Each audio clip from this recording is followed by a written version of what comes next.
Did you find it really helpful, the IMT? Yeah, I found it quite helpful because it allowed me to find a safe space to go when I've got negative feelings and negative thoughts going through me, and it also helped me a negative memory more into a positive memory more. It did, didn't it? And it was a nice way your memory ended, wasn't it? It was lovely.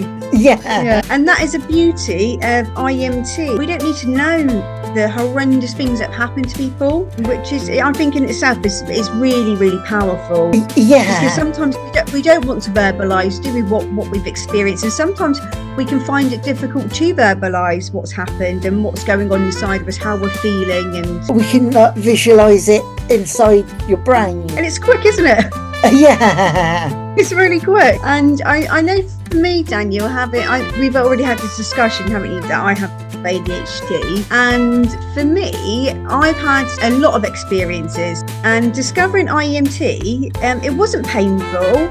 It was uncomfortable. Don't get me wrong. Sometimes it was a little bit uncomfortable, but I was able to process so quickly. It was just like empowering. I was just like, wow. And because I'm a visual person anyway, I was able to process it really well and visualise it. It was really helpful for me. Brilliant. So would you recommend this type of therapy to other people that have autism? Definitely. Autistic tend to be quite visual thinkers, and it'll help somebody with autism, because if they're getting negative feelings, they can visualise it and then visualise their safer space, and then find a way to manage their negative thoughts. Because I've worked a lot with people with autism with this kind of type of therapy, and I have found it is really, really effective. Really effective. Can you describe a typical session?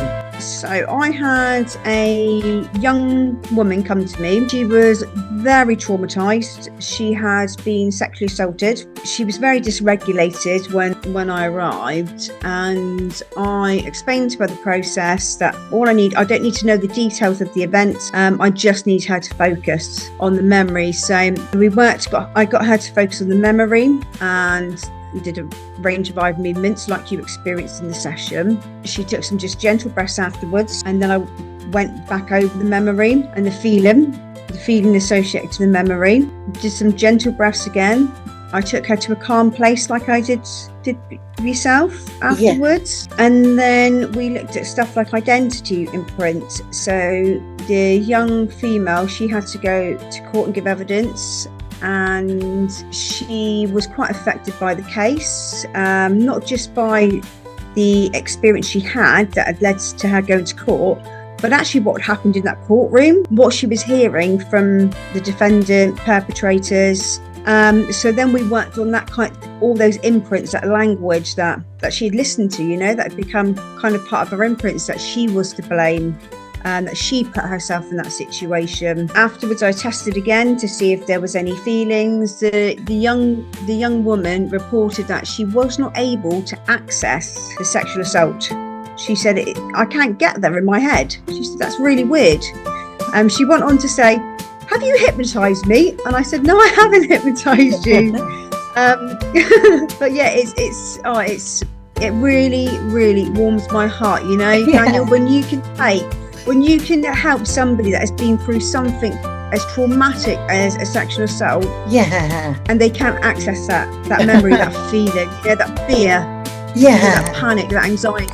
It's a really, really heartwarming job.